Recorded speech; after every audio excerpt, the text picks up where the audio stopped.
I was born in the southern part of Iran, a city called Abadan, born in a Muslim family, Shiite Muslim family. My grandfather was a Muslim leader, and he had 19 children, and out of 19 children, he had 84 grandchildren. And obviously he had to choose one to carry the spiritual pattern of the life and the teachings for the next generation. He asked, he had, obviously there had been some things that, some things had happened, some accidents that I should have been killed, but every single time before a danger was coming toward me, I saw the silhouette of a person that always was there, and I spoke of it openly to others. And my grandfather took that sign, obviously, that there is the spiritual leaders of Islam are looking over this boy and protecting him. So he gave me very close attentions, and he taught me all the things I knew about Islam. I joined Hezbollah. I was in that army for about 3 years. I was studying Quran extensively then. My grandfather actually sowed this seed in my heart that I should share Islam with the poor, misled Christians, you know, that have gone astray, and obviously remind and be a spiritual leader to our family outside Iran. I traveled to Malaysia, where I was caught with 30 illegal passports, put in prison, and so I started teaching Islam in the jail and telling everybody what they must do, what are their duties toward Allah. And so I did this routine every day. I prayed obviously 5 times a day.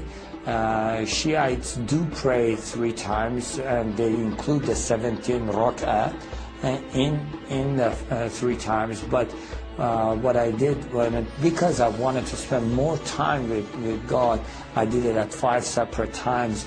And then in the end of the evening, I would pray extra prayers.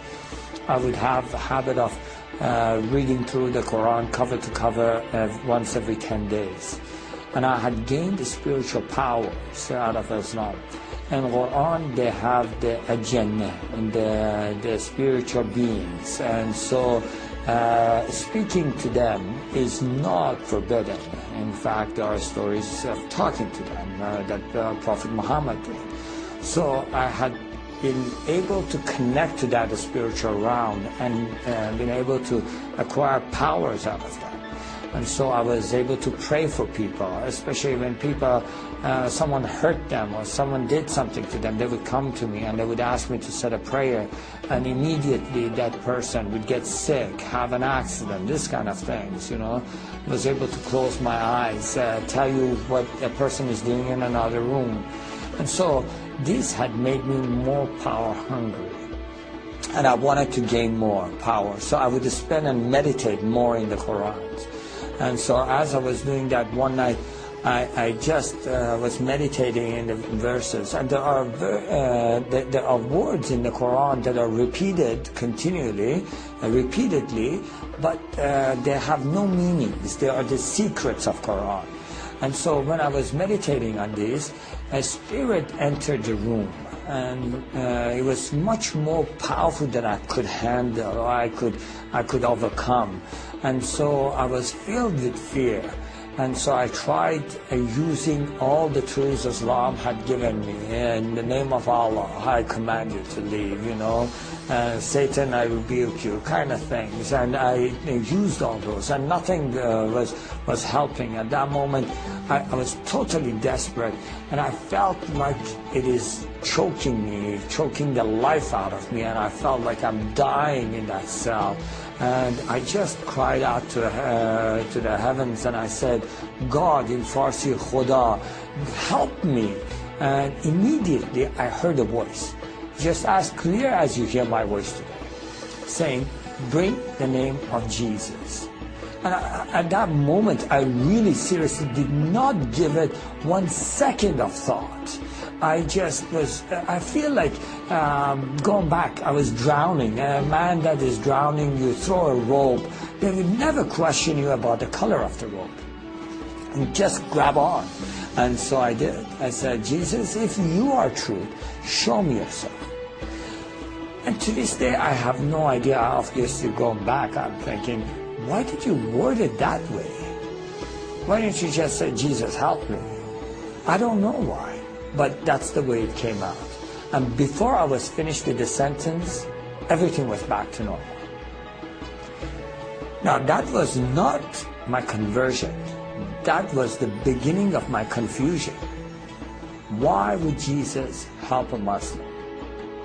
Now, I had done everything in my power to be a good Muslim. I had already tried to go and commit myself to, in the way of Allah and be a martyr for Him, walking on the mines. And so the government of Iran used to issue the people that are fadai, or the ones that are willing to give themselves, to sacrifice themselves, a special Quran that had the stamp of the government.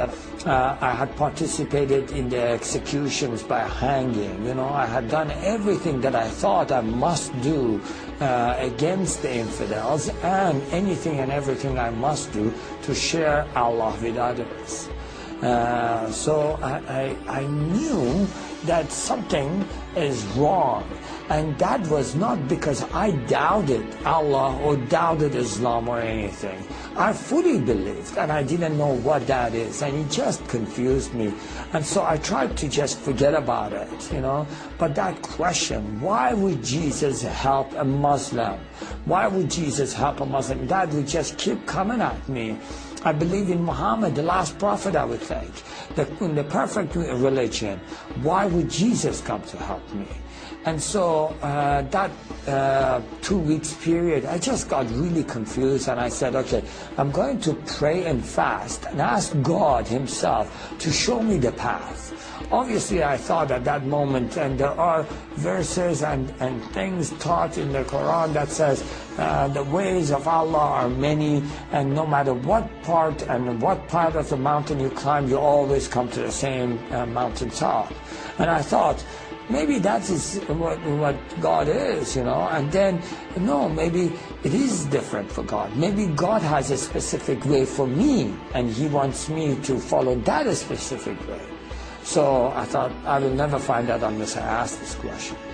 So I did. I prayed and fasted, and from the bottom of my heart, with all my strength, I asked, God, what is it that you want me to do? What way is it that you want me to follow? And so for 2 weeks, I sat in one place, and I prayed as many hours as I was awake, and I fasted as many hours as I was awake, and I would just fall asleep literally on that place. I would wake up, and I would just pray again and again, asking God, what is the way you want me? After 2 weeks, to no avail, I had no answer. And I really got frustrated. I just thought, forget it, what is this? I have no chance of finding out what He wants. I don't even know if God exists. And I have wasted all my life. I have been afraid all my life, trying to do everything that would please Allah. And now He confuses me.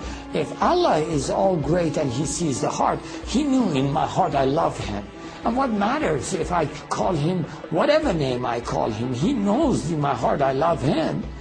And if it does matter to Him, I ask Him. For 2 weeks I sat, prayed, and nothing happens. So, you know what? I'm going to go do my own thing. I'm going to go walk my own path. I'm going to do what pleases me. Obviously, at that very moment, I felt the power of God filled the room. Now, in Islam, the greatest sin you can commit, and you can never be forgiven for that, is doubting God Himself, doubting His teachings, doubting His prophet. And I had done that. And in Islam, they teach you that Allah never visits, God never visits human beings. I feel, and I know against Islam I have committed the greatest sin that can never be forgiven. God's presence is in the room, and I'm confronted immediately with His holiness. All this is happening simultaneously, and I'm confronted with His holiness, which puts this weight